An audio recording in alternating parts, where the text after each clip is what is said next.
नमस्कार दोस्तों। आज हम जो हमारे अनुसंधान के कुछ चरण हैं उनके बारे में, जो हमारा नेक्स्ट स्टेप है उसके बारे में थोड़ी सी चर्चा करेंगे। पहला हमने जो चरण थे समस्या का सूत्रीकरण, उसके बारे में हम पिछली वीडियो में चर्चा कर चुके हैं।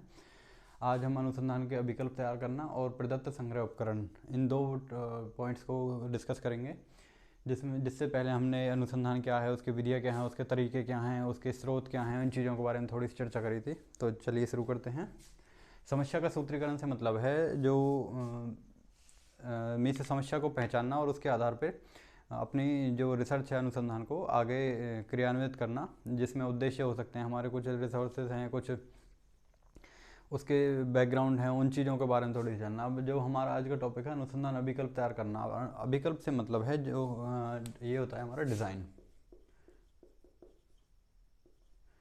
डिज़ाइन मीन्स जो हमारा स्ट्रक्चर का टाइप है, जो जिस विधि का हम उपयोग करना चाह रहे हैं, जिन तथ्यों को हम प्रयोग में लाना चाह रहे हैं, जिन विशेषणों का हम प्रयोग करना चाह रहे हैं, वो सभी क्या हैं हमारे अभिकल्प के एक हिस्से हैं। जिसमें उदाहरण के तौर पर एक बिल्डिंग का एक एग्जांपल लेते हैं। मान लीजिए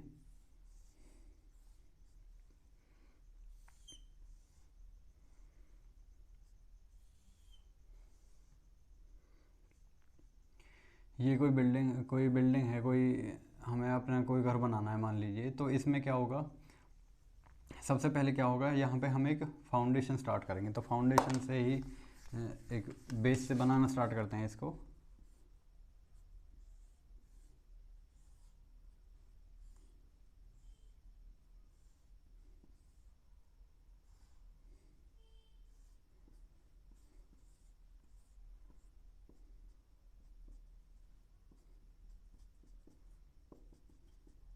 तो इस तरह से कह सकते हैं कि ये हमारी क्या है, एक तरह से फाउंडेशन। और यहाँ पे ये क्या हो गया हमारा फाउंडेशन।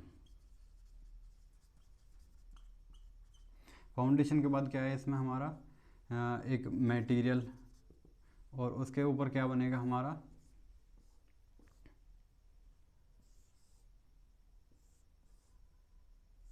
मान लीजिए इस तरह का है। तो इसमें मेथड्स, दृष्टिकोण मीन्स हमारा एटीट्यूड, यहाँ कह सकते हैं जो इसके और तथ्यों में हम अनुमान लगाएं तो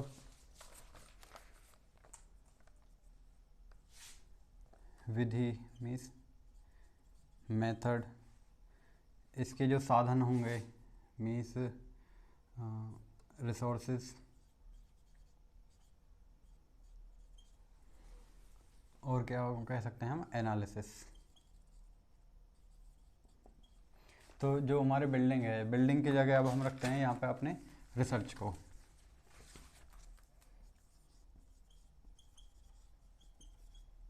रिसर्च के लिए सबसे पहले किस चीज़ की ज़रूरत पड़ेगी हमें, हमारे दृष्टिकोण की, हमारे दृष्टिकोण की। दूसरी बात इसकी हमें विधियों की।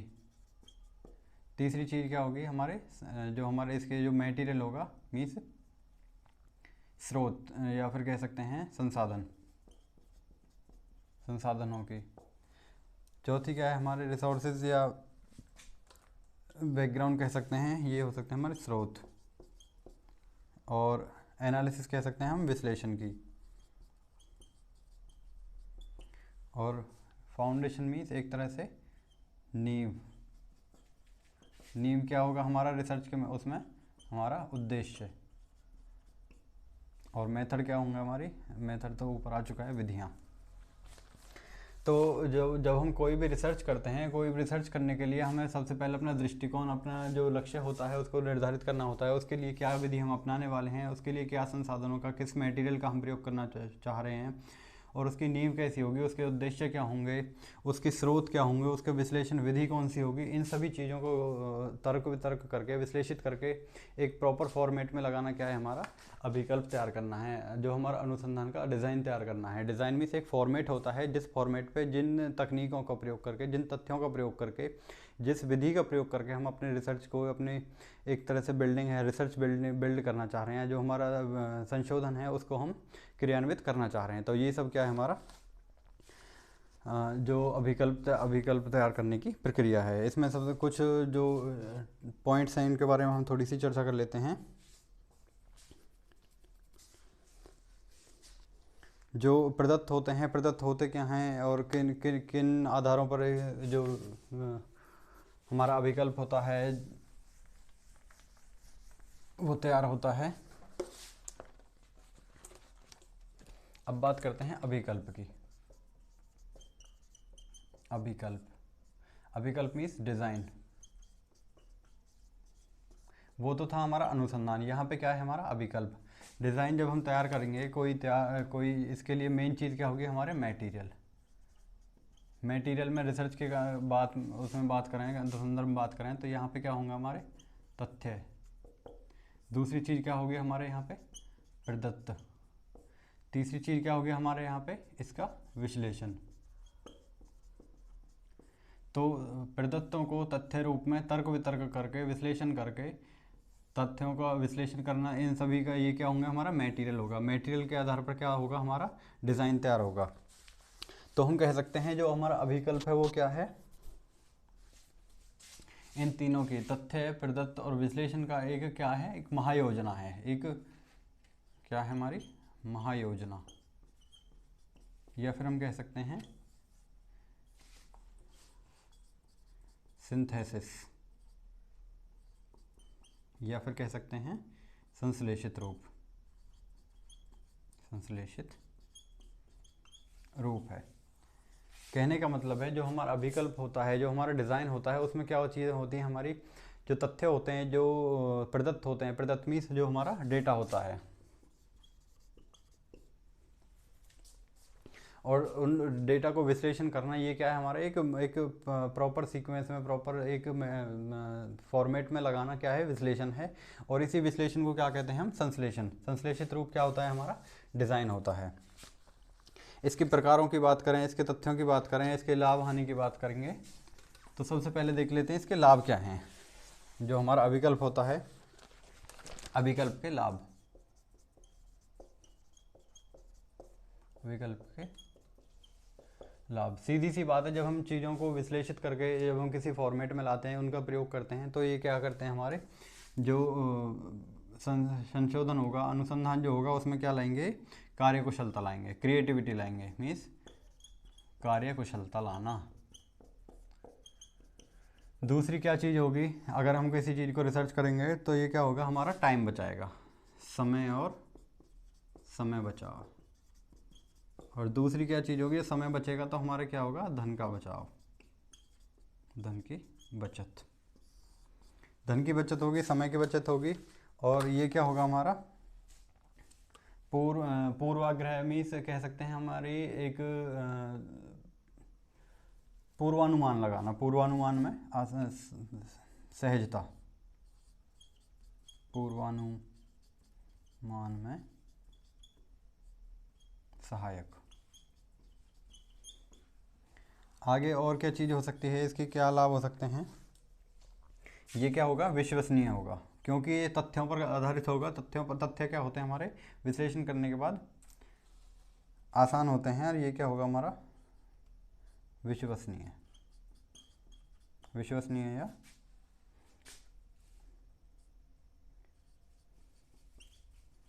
भरोसेमंद।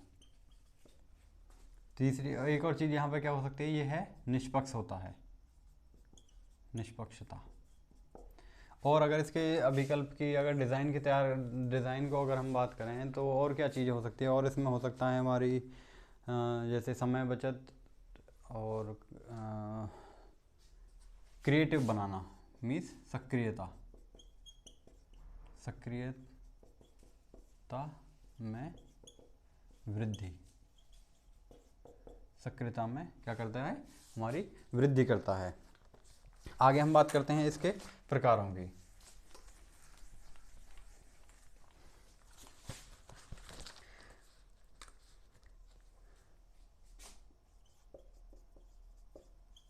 अभिकल्प के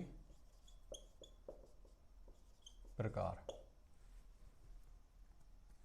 तो अभिकल्प के प्रकारों में सबसे पहला है संपर्क के आधार पर।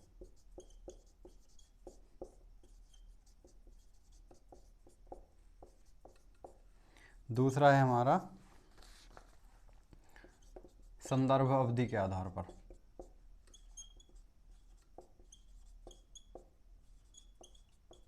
संदर्भ अवधि के आधार पर। तीसरा क्या है हमारा, जांच के आधार पर।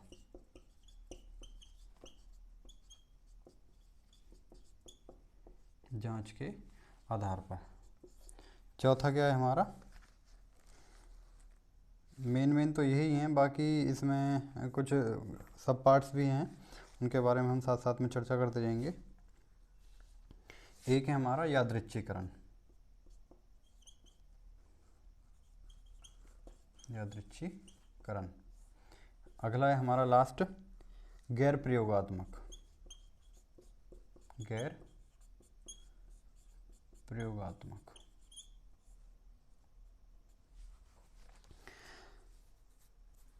तो संपर्क के आधार पर से मतलब है जब कोई हमारा अभिकल्प होता है, अभिकल्प को तैयार करना, जो हमारा डिज़ाइन होता है, डिज़ाइन किस बेसिस पे होता है तैयार जनरली।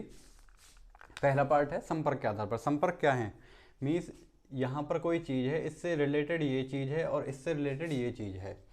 तो संपर्कों के आधार पर इन तथ्यों के बारे में जानकारी जुटाना, इन तथ्यों के बारे में जानकारी जुटाना। मान लीजिए हिंदी साहित्य है, इंग्लिश साहित्य है या इतिहास है।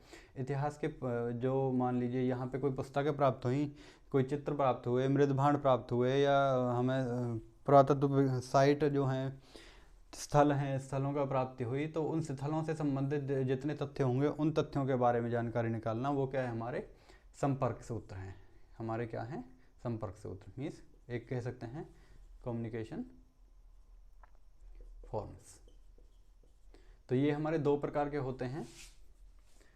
पहला है इसमें क्रॉस सेक्शनल। क्रॉस सेक्शनल को हम कह सकते हैं पार अनुभागीय। पार अनुभागीय पहला। और दूसरा इसमें क्या है हमारा, अनुदैर्घ्य। ये है हमारा अनुदैर्घ्य।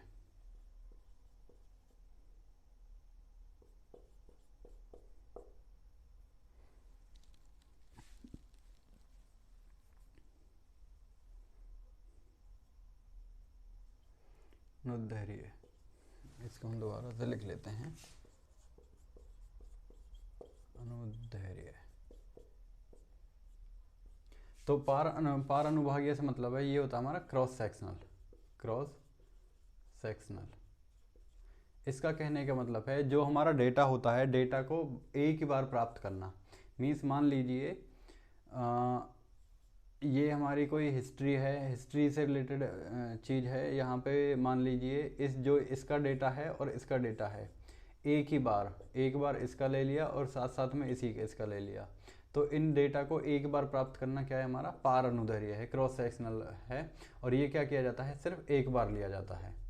एक बार क्या हो जाता है, प्रदत्त एकत्रित किए जाते हैं, प्रदत्त एकत्रित किए जाते हैं। दूसरा है अनुदैर्घ्य। अनुदैर्घ्य में क्या होता है, जैसे साउंड होती है, साउंड मान लीजिए ये कोई चिमटा है, चिमटे पे यहाँ पे हमने चोट की, चोट करने के बाद इसमें क्या होंगी, वाइब्रेशन होंगी। इसमें क्या होंगी, वाइब्रेशंस होंगी। वाइब्रेशंस के बाद ध्वनि इस तरफ जाएगी यहाँ पर, और आगे मूवमेंट करेगी यहाँ पर, और आगे मूवमेंट करेगी यहाँ पर, इस तरह से। ये क्या होता है, हमारा अनुदैर्घ्य। मीन्स एक लाइन, एक डायरेक्शन में, एक दिशा में जब कोई चीज़ गति करती है, मूवमेंट करती है, तो वो कह सकते हैं हमारा अनुदैर्घ्य। इसका मतलब है जब एक ही दिशा में, मान लीजिए यहाँ से हमने इसको पहले यहाँ का डेटा कलेक्ट किया, मीन्स यहाँ पे मान लीजिए इंटेंसिटी 20 थी, और यहाँ पर कुछ टाइम के बाद यहाँ पे हमने एक इंटरवल दिया 2 सेकंड, और आगे एक ये मान लीजिए 10 मीटर था, और ये डिस्टेंस मान लीजिए यहाँ तक होगी टोटल 20 मीटर, और यहाँ तक होगी मान लो 30 मीटर। तो पहली इंटेंसिटी पे हमारा 10 मीटर पे कितना है, इंटेंसिटी 20 हो गई, और 20 मीटर पे इंटेंसिटी मान लो 15 हो गई, और 30 मीटर पे मान लो कितनी हो गई, 10 हो गई। तो ये पॉइंट हो गया हमारा ए, ये पॉइंट हो गया हमारा बी, ये पॉइंट हो गया हमारा सी। तो पॉइंट बी की अगर हम बात करेंगे, पॉइंट बी पे कितनी इंटेंसिटी होगी, 15। तो पॉइंट बी पर आने से पहले की और बी से जाने के बाद की, मतलब ए की और सी की भी जो डेटा कलेक्शन है वो उसको प्राप्त करना क्या है, एक अनुदैर्ध्य है। कहने का मतलब है, उदाहरण के तौर पर एक व्यक्ति है, एक व्यक्ति को एक दवाई दी जाती है। एक दवाई देने के बाद इसका जो पहले का है, मान लो फीवर का लेवल था, फीवर का लेवल था 100 या 103 डिग्री, और इसको एक टैबलेट दी। टैबलेट देने के बाद इसका फीवर हो गया 100। तो इसका पहले का डेटा और बाद का डेटा दोनों को चेक करना, एक इंटरवल के बाद या एक टाइम पीरियड के बाद, एक लिमिट के बाद दोबारा से चेक करना, फिर कुछ टाइम बाद फिर से चेक करना, वो क्या है, हमारा अनुदैर्ध्य है।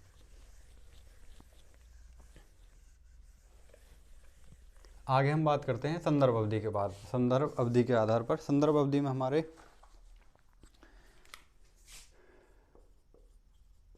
पूर्वव्यापी और दूसरा है हमारा भावी अध्ययन। पहले जानकारी लेते हैं संदर्भ अवधि होती क्या है। संदर्भ अवधि से मतलब है जो हमारा रेफरेंस है, reference time period. Reference time period से मतलब है कोई रिसर्च हुई, कोई इतिहास के अगर हम बात करें, हिस्ट्रिकल रिसर्च के बारे में बात करें या लिटरेचर के बारे में बात करें, तो यहाँ पे क्या है, इसके दो आधार होंगे। यहाँ पे कोई पुस्तक प्राप्त हुई, पुस्तक में किसी अन्य पुस्तक का क्या हुआ, उल्लेख हुआ, तो इस पुस्तक की खोज, इसी पुस्तक के आधार पर इस पुस्तक की खोज, और इसमें अन्य कुछ लेखों की खोज, लेखों का वर्णन है, तो इन लेखों की खोज, ये क्या है, हमारा पूर्वव्यापी है। मीन्स जो हमारे अतीत की जो चीज़ें हैं, अतीत के आधार पर अतीत ढूंढना, अतीत की खोज। मीन्स अतीत की हमें कुछ चीज़ें प्राप्त हुई, उन अतीत की चीज़ों में से हमें उससे भी कुछ संबंधित चीज़ें, फिर उनसे भी कुछ संबंधित चीज़ें, मतलब कुछ भी हो सकता है। अतीत की चीज़ों से जब हम पुराने अतीत की खोज करना चाहते हैं, अनुसंधान करना चाहते हैं, वो क्या होता है, हमारा पूर्वव्यापी। और भावी अध्ययन से मतलब है हमें अतीत की कुछ चीज़ें प्राप्त हुई या वर्तमान में कुछ हमने नया शोध निकाला, नए तथ्य, नए जो हमारी उपकल्पनाएं स्थापित की, और उपकल्पनाओं के आधार पर नई या भावी क्या किया हमने, कह सकते हैं कोई अनाउंसमेंट करी, या फिर कह सकते हैं जो भावी अध्ययन से संबंधित हमने कुछ पूर्वानुमान लगाए या फिर भविष्यवाणी की। क्या की हमने, कोई भविष्यवाणी की। मीन्स भविष्य की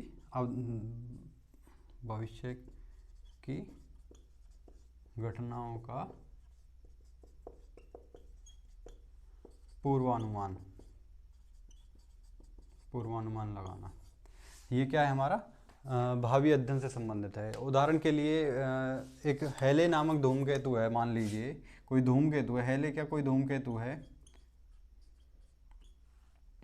उसका जो रिवॉल्यूशन टाइम है, जो परिभ्रमण काल है, वो मान लीजिए ऐसा बताते हैं 76 साल के बाद वापस आना है। तो पहले मान लीजिए 2018 में या इसको मान लेते हैं 1980 में आया, तो इसमें 76 साल और ऐड करके हमने अनुमान लगाया कि ये इस वर्ष में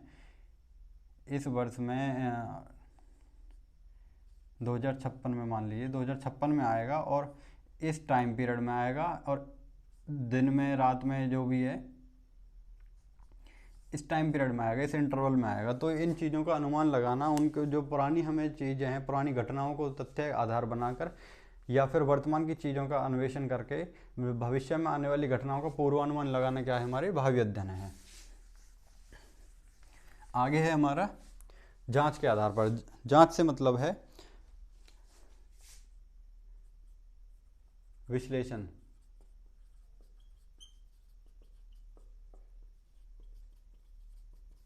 विश्लेषण आधार। इसमें हम कह सकते हैं प्रयोगात्मक विधि और नियंत्रित विधि। विश्लेषण में हमारा हो सकता है प्रयोगात्मक और नियंत्रित। प्रयोगात्मक से मतलब है जब हम किसी चीज़ को किसी तथ्य को दूसरे तथ्य पर लागू करके देखते हैं, किसी नियम को, किसी तर्क को दूसरे नियमों के ऊपर लागू करके, थोप के या फिर उस पर प्रयोग करके देखकर किसी तर्क का निर्माण करना चाहते हैं, तो वो क्या हमारा प्रयोगात्मक विधि है। इसमें हम कह सकते हैं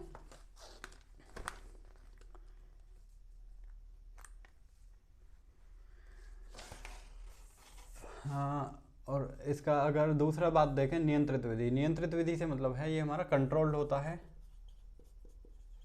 दोनों को एक उदाहरण से समझते हैं। 100 लोगों का एक समूह था। 100 लोगों में से 50 लोगों पर कोई दवाई लागू की गई, कोई दवाई दी गई। ये पीड़ित थे बीमारी से, किसी बीमारी से पीड़ित थे।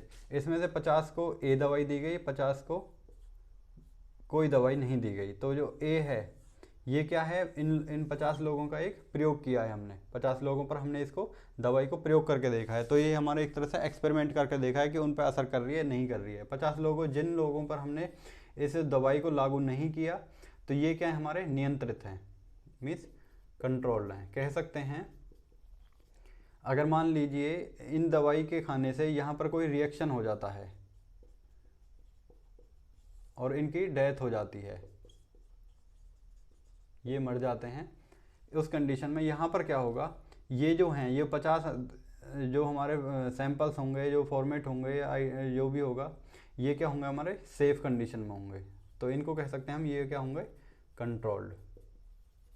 और ये क्या होंगे, हमारे प्रयोग, मीन्स रिएक्टेड। ये क्या होंगे, हमारा रिएक्टेड होंगे, मीन्स प्रयोग हो चुके होंगे, या फिर वो हमारे जो सैंपल होंगे वो वेस्ट हो चुके होंगे।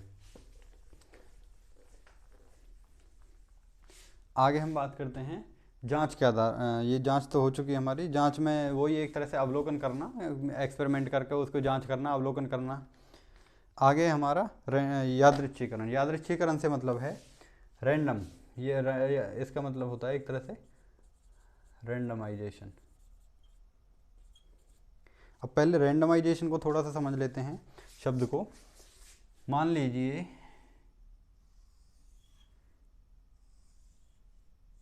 एक कोई बर्तन है, इसमें कुछ बॉल्स पड़ी हुई हैं,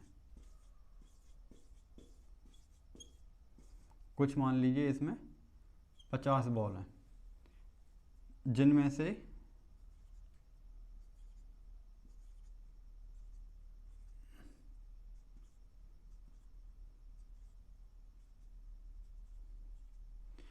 से कुछ ग्रीन हैं, कुछ पिंक हैं, कुछ रेड हैं। अब इसमें क्या है, अगर हम इनमें से कोई एक बॉल उठाना चाहते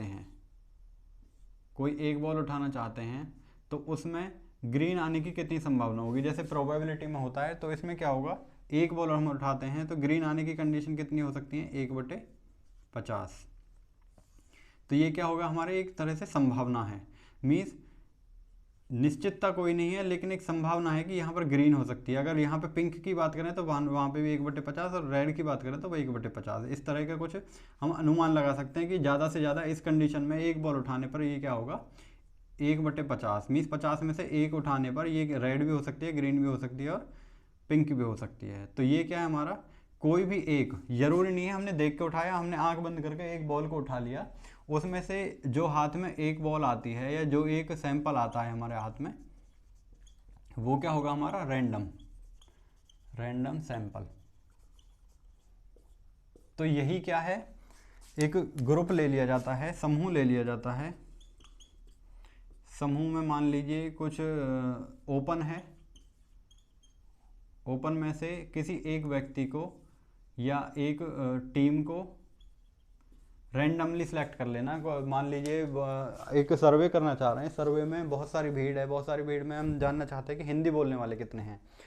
एक ग्रुप बुलाया गया 1000 लोगों का। 1000 लोगों में से रैंडमली 5 लोग उठा लिए गए। 5 लोगों में से उनसे पूछा गया आपको हिंदी आती है, आपको हिंदी आती है, आपको हिंदी आती है, आपको हिंदी आती है। तो 5 लोगों से पूछा गया, 5 में से 2 का आंसर था हिंदी आती है, 3 का आंसर था हिंदी नहीं आती है। तो इसका जो हमारा डिसीजन था वो क्या मान लिया गया, 2/5 था। तो इसी अनुपात में इसका मल्टीप्लाई कर देते हैं 1000 से। 1000 के रेशो में इसका जो होगा, अगर बात करें तो ये आंसर हो जाएगा हमारा 400/1000 का। मीन्स जो 1000 में से 400 लोग क्या हैं, वो हिंदी भाषी हैं। या फिर हम कह सकते हैं दूसरा तरीका, 1000 में से 2 लोग हिंदी भाषी हैं। तो इसमें जो ज़्यादा सक्रिय तथ्य होगा वो क्या होगा हमारा 400/1000 का। तो ये क्या है, एक रैंडमली हमने एक ग्रुप लिया, ग्रुप में से एक सिलेक्टेड कुछ मेंबर्स को, कुछ सैंपल्स को चूज़ करा। उस सैंपल के आधार पर हमने पूरी जो भीड़ है, भीड़ का हमने क्या कर दिया, एक अनुमान के आधार पर परिणाम घोषित कर दिया। और जबकि हो सकता है जो ये 5 व्यक्ति थे, पाँचों में ये 5 में से 3 थे, अगले 5 में हो सकता है 5 में से 5 लोग क्या हैं, हिंदी बोलने वाले हों। जैसे अगर मान लीजिए इलेक्शन की बात करें, इलेक्शन का जो परिणाम होता है उसमें कुछ वार्ड होते हैं। वार्ड में हो सकता है एक वार्ड में किसी जो हमारा चुनाव लड़ रहा है, जो कैंडिडेट है, हो सकता है किसी एक वार्ड में उसकी कम वोट हो सकता है दूसरे में ज़्यादा वोट हो।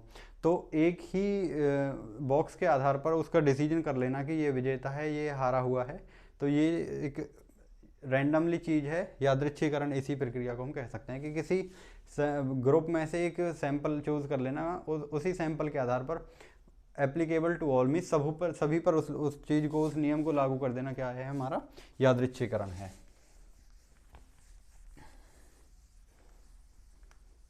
आगे हमारा गैर प्रयोगात्मक। गैर प्रयोगात्मक में हमारी कुछ चीज़ें आती हैं, जैसे हमारे यहाँ पर जांच के आधार पर था नियंत्रित और प्रयोगात्मक, वैसे ही यहाँ पर एक चीज़ और निकल के आती है, गैर प्रयोगात्मक। गैर प्रयोगात्मक से मीन्स नॉन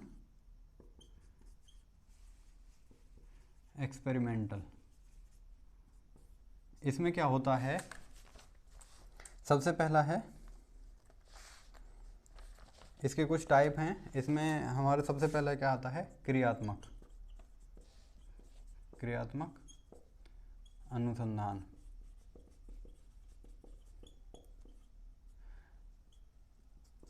दूसरा क्या आता है हमारा, सहस्त्र।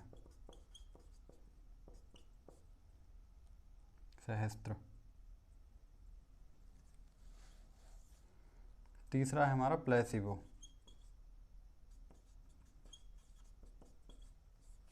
और चौथा क्या है हमारा, ओपन लेवल।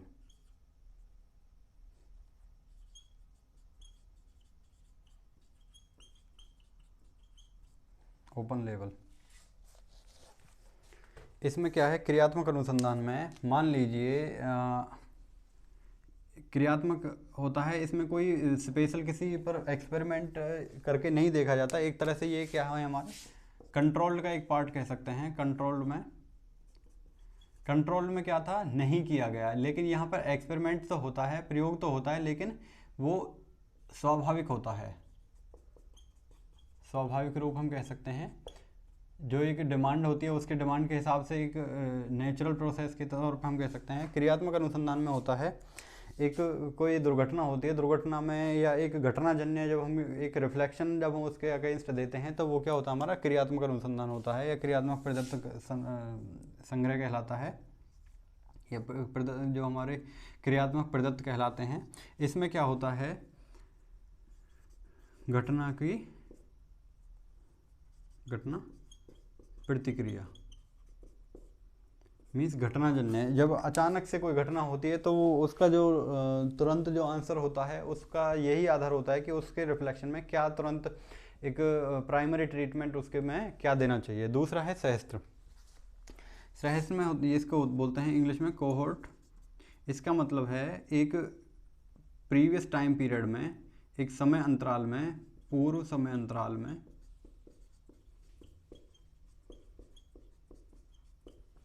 अंतराल के सापेक्ष तथ्य।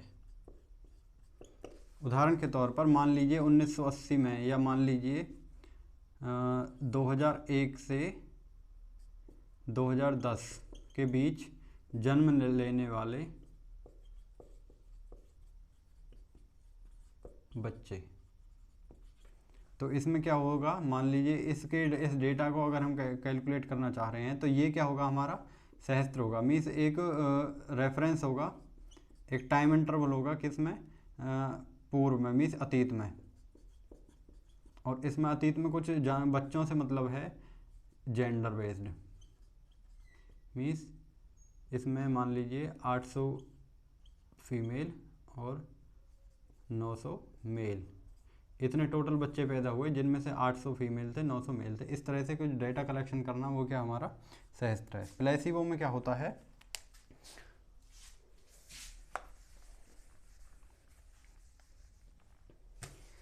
प्लेसिबो से मतलब है एक गेम की तरह होता है, लेकिन एक ऑब्जर्वेशन के लिए ही यूज़ किया जाता है।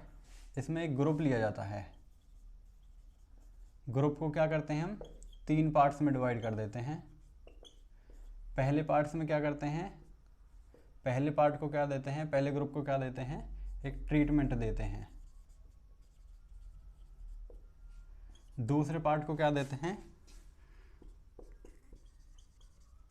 ट्रीटमेंट का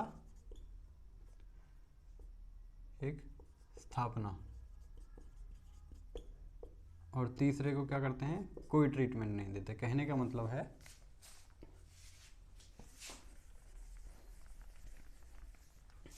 एक दवा के बारे में बात करें, कोविड का एक वैक्सीन हो गई, ग्रुप में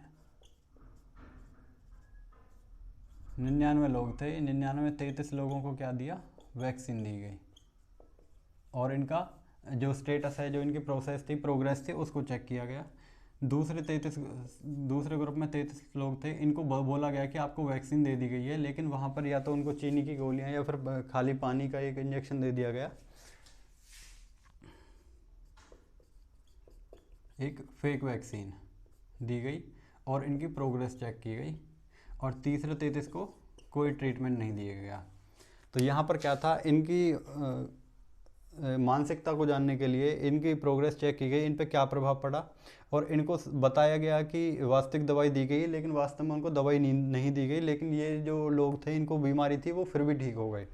तो कहीं ना कहीं जो हमारा ट्रीटमेंट था वो एक मेंटल इफेक्ट, ये प्रोग्रेस के माध्यम से करेक्शन हो गई। मीन्स उसमें जो बीमारी थी वो एक मानसिक तौर पर ही वो उसने अंदर से एंटीबॉडी जनरेट हुए और उसी आधार पर वो ठीक हो गया, जबकि उसके मन में ये था कि उसको दवाई दे दी गई है, जबकि उसको कोई दवाई नहीं दी गई थी।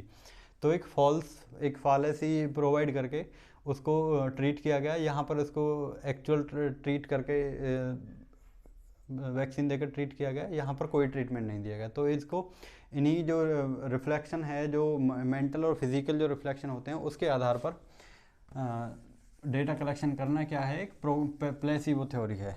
आगे है ओपन लेवल। ओपन लेवल में क्या होता है, ओपन लेवल मीन्स बताकर।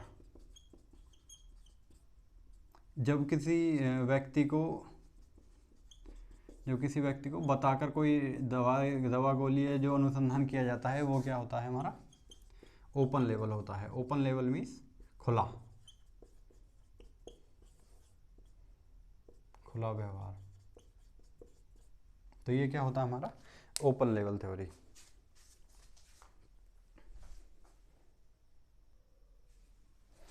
आगे हम बात करते हैं अनुसंधान के चरणों में जो प्रदत्त संग्रह उपकरण तैयार करने की। प्रदत्त संग्रह से मतलब है, सबसे पहले जानते हैं प्रदत्त होते क्या हैं। प्रदत्त क्या है, हमारा डेटा है। डेटा मीन्स कच्चे पदार्थ के रूप में हम कह सकते हैं। इन कच्चे पदार्थ को विश्लेषित करके, मीन्स इनको पकाकर क्या बनता है, हमारा तथ्य बनते हैं। तथ्य कैसे बनते हैं हमारे, इनको विश्लेषित करके। विश्लेषण से मतलब है जब इन पर तर्क या कुछ नियम पालन करके, नियमों का कसौटियों पर खरा उतरने के बाद, उनको जांच करने के बाद जब हम संशोधन में तैयार करते हैं, प्रयोग करते हैं, तो वो क्या है, हमारे एक डेटा कहलाता है। मीन्स एक प्रोसेस डेटा क्या कहलाता है, हमारा प्रोसेस डेटा क्या है, हमारा फैक्ट्स हैं, तथ्य हैं। तो इन तथ्यों का प्रयोग कहाँ पर किया जाता है, सबसे पहली बात अगर हम बात करें तो रिसर्च हाइपोथेसिस। कहने का मतलब है, अगर बात करें तो उपकल्पना निर्माण में। दूसरी बात करें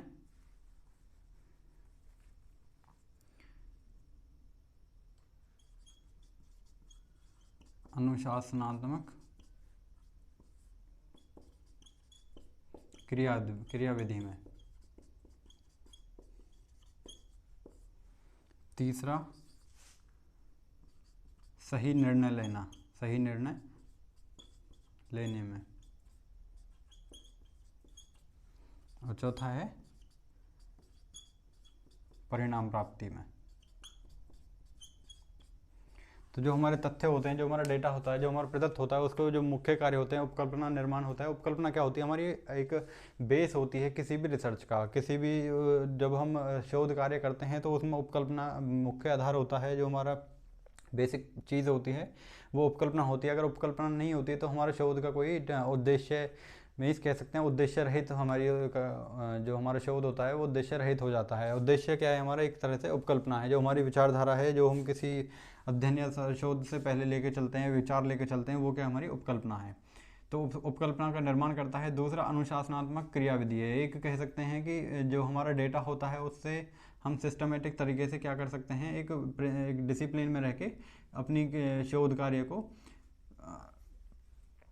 आगे क्रियान्वित कर सकते हैं। तीसरा है सही निर्णय लेने में। जो क्या होते हैं जो हमारा प्रदत्त होते हैं, जो डेटा होता है वो सही निर्णय लेने में क्या होता है हमारा सहायक होता है। आगे है परिणाम प्राप्ति।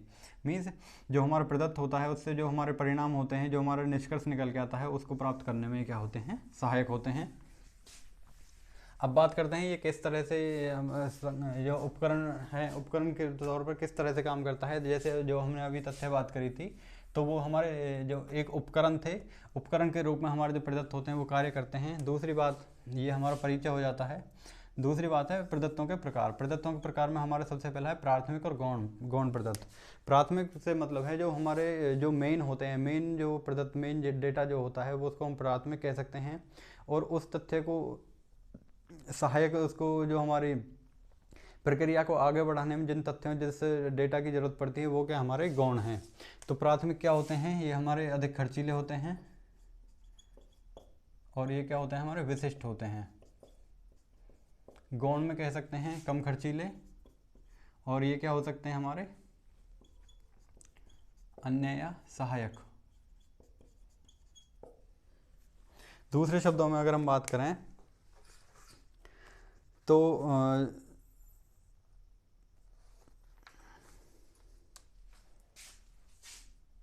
ये जो होते हैं ये हमारा गहन तर्क स्थापित करते हैं, गहन तर्क स्थापना। और यहाँ पे क्या है? तर्क में सहायक, तर्क में सहायक सिद्ध होते हैं। दूसरा है वस्तुनिष्ठ और विषयनिष्ठ। वस्तुनिष्ठ से मतलब है ऑब्जेक्टिव एंड सब्जेक्टिव।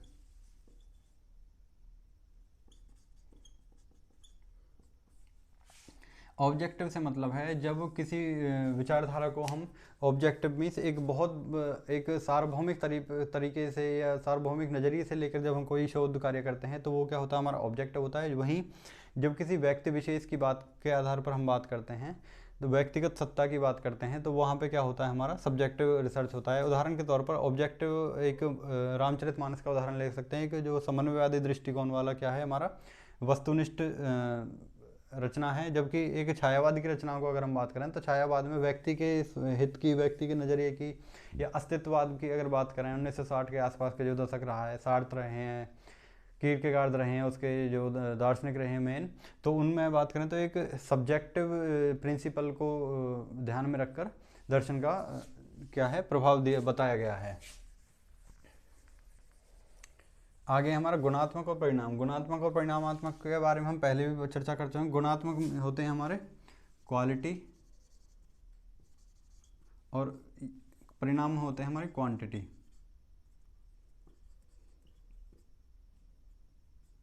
क्वांटिटी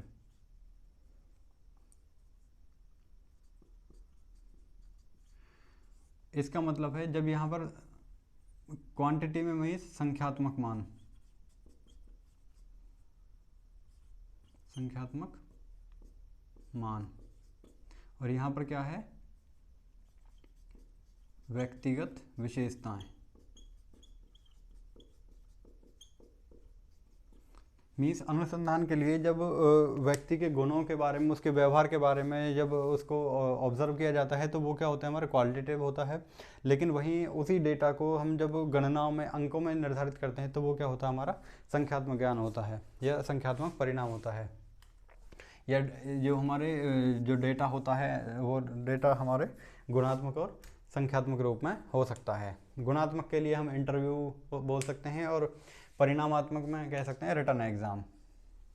आगे है इसकी विधियाँ। विधियों में जैसे हमने पहले भी चर्चा की है, विधियों में हमारा अवलोकन हो सकता है, डाक विधि हो सकती है, सर्वेक्षण हो सकता है, साक्षात्कार हो सकता है, प्रश्नावली हो सकती है। अवलोकन से मतलब है ऑब्जर्वेशन।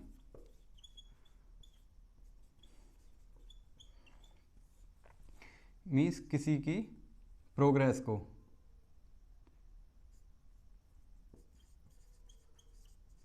प्रोग्रेस की जांच। अवलोकन से मतलब है जब हम एक विशिष्ट नज़रिया लेके किसी चीज़ को गहनतम रूप में देखते हैं, उसको, उसके जो होने वाले बदलावों को, उसके होने वाली प्रक्रिया में अंतरों को जब हम नोट करते हैं, उसको निरीक्षण करते हैं, तो वो क्या है, हमारा अवलोकन है। डाक विधि में क्या है, इसमें क्या होता है, प्रश्न होते हैं, प्रश्नों को एक लिखित रूप में, एक लेटर के रूप में भेज देते हैं और वहाँ से जिस व्यक्ति के बारे में हमें जानकारी लेनी होती है तो वहाँ से उन चीज़ों का वो जवाब लिख के वापस हमें मेल कर देता है या डाक कर देता है। आगे सर्वेक्षण। सर्वेक्षण में क्या है, एक सर्वे होती है। सर्वे में मीन्स जैसे आपने देखा होगा जनसंख्या से संबंधित सर्वे हो सकती है, जिसमें लिंगानुपात, घर में मेंबर्स कितने हैं, मेल कितने हैं, फीमेल कितने हैं, अंडर 18 कितने हैं, बच्चे कितने हैं, बुजुर्ग कितने हैं। इस तरह से एक वो क्या है, एक सर्वे है। उसमें एक सर्वेक्षण करते हैं कि एक विशिष्ट गुणों, विशिष्ट अवधि या विशिष्ट एक गुणों वाले या विशिष्ट उम्र, संख्या, लिंग, इस तरह से विभाजित करके, कैटेगराइज करके उनका एक फील्ड पर जाकर डेटा को प्राप्त करना क्या है, सर्वेक्षण विधि है। ये अपेक्षाकृत कह सकते हैं कि बहुत ज़्यादा खर्चीली होती है और बहुत ज़्यादा समय की इसमें आवश्यकता होती है, जबकि अवलोकन में इतनी ज़्यादा समय की और खर्चे की ज़रूरत नहीं होती। डाक विधि में भी बहुत ज़्यादा कोई खर्चा नहीं होता, लेकिन इनकी कुछ समस्याएं भी हैं, इनके कुछ फ़ायदे भी हैं। आगे साक्षात्कार। साक्षात्कार में क्या होता है, कोई फेमस पर्सनैलिटी के बारे में बात कर सकते हैं कि फेमस पर्सनैलिटी के अगर उसके सफल होने की जो प्रोग्रेस रही है, उसके जीवन के जो संघर्ष हैं उनके बारे में जानकारी करना चाह रहे हैं, तो उस व्यक्ति विशेष के आमने सामने बैठकर प्रश्नोत्तर करना, उसके बारे में अनुभवों को जानना, वो क्या है, हमारा साक्षात्कार हो सकता है। प्रश्नावली में क्या होता है, हमारे कोई भी व्यक्ति हो सकता है और उसके एक एज ए रिसर्च भी बोल सकते हैं, रिसर्च का एक छोटा फॉर्मेट कह सकते हैं। तो उसमें क्या है, हमारे पास एक प्रश्नावली, हम पहले से कुछ प्रश्न लिख लेते होते हैं और रैंडमली या किसी स्पेसिफाइड पर्सन से उन प्रश्नों का उत्तर जानते हैं और उनको अपने सर्वेक्षण में एक डेटा लिस्ट में हम क्या करते हैं, फीड करते जाते हैं। तो इनमें कह सकते हैं कि अगर इनका विश्लेषण करना चाहें इन सभी का, तो विश्लेषण में हमारा आर्थिक आधार हो सकता है। दूसरा क्या हो सकता है, हमारा समय की बचत। तीसरा क्या चीज़ हो सकती है, गोपनीयता।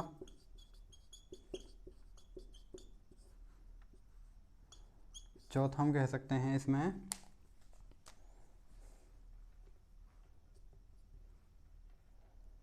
विश्वसनीयता।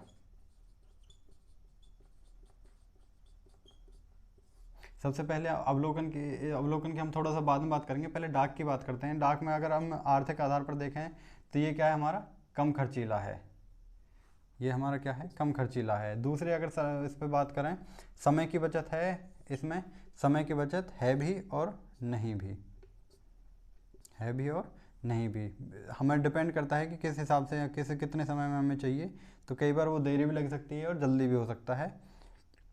आगे गोपनीयता। गोपनीयता से मतलब है जो इसकी प्राइवेसी है। मीन्स हमने लेटर भेजा ए को, वो लेटर प्राप्त कर लिया उसके पीए ने या किसी और व्यक्ति ने, वो लेटर मिल गया बी को, तो बी ने ही उसके आंसर भेज दिए, ए से उसको पता ही नहीं है जो हमने क्वेश्चन भेजे थे। तो यहाँ पे क्या है, प्राइवेसी हो भी सकती है और नहीं भी हो सकती। आगे है विश्वसनीयता। तो विश्वसनीयता में यही गोपनीयता वाला हो भी सकती है और नहीं भी हो सकती है। तो हम कह सकते हैं ज़्यादा सूटेबल सूटेबल क्या है, सूटेबल नहीं है। दूसरे की अगर हम बात करें सर्वेक्षण में, सर्वेक्षण में आर्थिक आधार पर क्या होता है, ये खर्चीला होता है, खर्चीला होता है। दूसरी बात करें समय की बचत, समय की बचत इसमें नहीं होती है, ये बहुत टाइम कंज्यूमिंग होता है। तीसरा इसमें गोपनीयता, गोपनीयता इसमें होती है। अगर विश्वसनीयता की बात करें तो इसमें विश्वसनीयता भी हो सकती है और नहीं भी हो सकती, क्योंकि हो सकता है कि जो सामने वाला व्यक्ति है वो सर्वेक्षण में किसी तथ्यों को गलत बता रहा हो या झूठ बता रहा हो, लेकिन फिर इसमें चांसेस इसमें सही होने के ज़्यादा होते हैं, क्योंकि एक ग्रुप पे, बहुत सारे ग्रुप पे अलग अलग लोगों से इसमें होता है। साक्षात्कार में की अगर बात करें, साक्षात्कार में आर्थिक आधार पर ये बहुत ज़्यादा खर्चीला नहीं है। अगर समय की बचत करें तो समय की भी इसमें बचत होती है, क्योंकि स्पेसिफाइड व्यक्ति से मिलना होता है। गोपनीयता की बात करें तो गोपनीय प्राइवेसी बहुत ज़्यादा हो सकती है इसमें, क्योंकि व्यक्ति विशेष से आगे है विश्वसनीयता, तो इसमें विश्वसनीयता भी हो सकती है। लेकिन ये क्या है, खर्चीला बहुत ज़्यादा है, आर्थिक आधार पर ये सूटेबल नहीं है। आगे हम प्रश्नावली, प्रश्नावली विधि में आर्थिक आधार पर ये बात करें तो ये आर्थिक आधार पर हमारा सूटेबल नहीं होगा, क्योंकि इसमें टाइम लगेगा। दूसरा समय की बचत होगी, समय की बचत इसमें प्रश्नावली में होगी। आगे गोपनीयता में भी, प्राइवेसी इसमें बहुत ज़्यादा हो भी सकती है, नहीं भी, लेकिन नहीं होने के चांसेस इसमें ज़्यादा हैं। आगे विश्वसनीयता, तो विश्वसनीयता में भी यही रहता है कि हो सकता है सामने वाला झूठ बोल रहा हो, तो विश्वसनीयता इसमें नहीं रहेगी, और कुछ चांसेस हैं इसमें हो भी जाए, कह सकते हैं 10 और 90 का इसमें रेशो मान सकते हैं। आगे है अवलोकन, अवलोकन की अगर बात करें, अवलोकन क्या होता है, ऑब्जर्वेशन। इसमें क्या हो, कुछ फॉर्मेट हैं, अवलोकन को भी यहाँ पे जान लेते हैं। आर्थिक आधार पर, आर्थिक आधार पर अवलोकन बहुत ज़्यादा खर्चीला नहीं है, मीन्स ये इसमें सूटेबल है।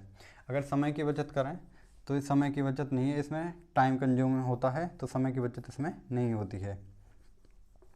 अगर गोपनीयता की बात करें तो यहाँ पे गोपनीय ही होता है, लेकिन ये क्या होता है, हमारे ऑब्जर्वेशन पर आधारित, तो कह सकते हैं गोपनीय या फिर इसमें सूटेबल है।